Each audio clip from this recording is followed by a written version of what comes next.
Այս տիպի հաղորդագրություններից բավականին հաճախ եմ ստանում։ Եվ այդ իսկ պատճառով կարծում եմ պետք է բարձրաբանել, թե ինչու ես չեմ կատարում on-line խորհրդատվություն։ Բացատրեմ։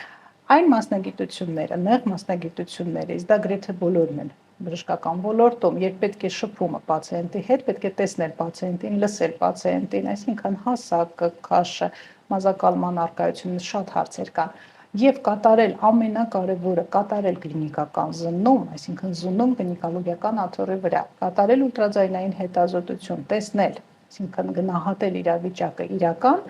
դա փոխարինել որևիցե on-line խորհրդատվությամբ, դա ուղղակի կարող է լինել խորհուրդ, կարող է լինել հարց պատասխան, կարող ենք տալ խորհուրդներ, եթե մարդը դիմում է, հեռու է ապրում, թե ում դիմել եւ որ քայլերից սկսել, բայց դա չի նշանակում խորհրդատվություն։ Խորհրդատվությունը իր մեջ ներառում է բոլոր այն կետերը, որոնք ես արդեն նշեցի։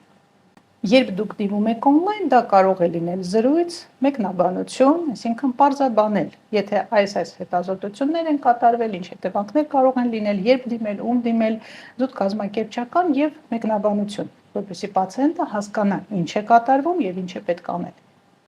Ինչ վերաբերում է վճարման կարգին, վստահ կարող եմ ասել, որ ոչ մի պացիենտ չունի իմ բանկային քարտի տվյալները, չունեն իմ բանկային ընդհանրապես ռեկվիզիտների տվյալները, որովհետեւ դա ես համարում եմ անթույլատրելի։ Ոչ մի մեկնաբանություն on-line, ոչ մի հարց-պատասխան, խորհուրդ ինքը չի կարող փոխարինել ռեալ այցը։ Ռեալ այցի պարագայում իրավիճակը այլ է։ Խորհրդատվության ավարտից հետո կախված թե ինչ է կատարվել, խորհրդատվություն զննում, կատարվել է ուլտրաձայնային հետազոտություն, լաբորատոր քննություններ կան, քննություններ, քսուկների քննություններ, որոնք տեղում են կատարվում, այսինքն զնման ժամանակ։ Կախված թե ինչ է կատարվել, համապատասխան ֆիքսած գնացուցակի պացիենտը ստանում է կտրոն, որով ինքը մոտենում է դրամարկղ եւ կատարում վճար։ Եվ այն ժամանակահատվածը, որ մենք պացիենտի հետ նախապես ֆիքսում ենք, այսինքն ֆիքսվում է օրը, ժամը, պացիենտը մոտենում է եւ ընդհանրապես չի սպասում միջանցքում, մենք միանգամից անցնում ենք բուն աշխատանքին, այդ ժամանակահատվածը տրամադրվում է միայն պացիենտին այդ ժամին գրանցված։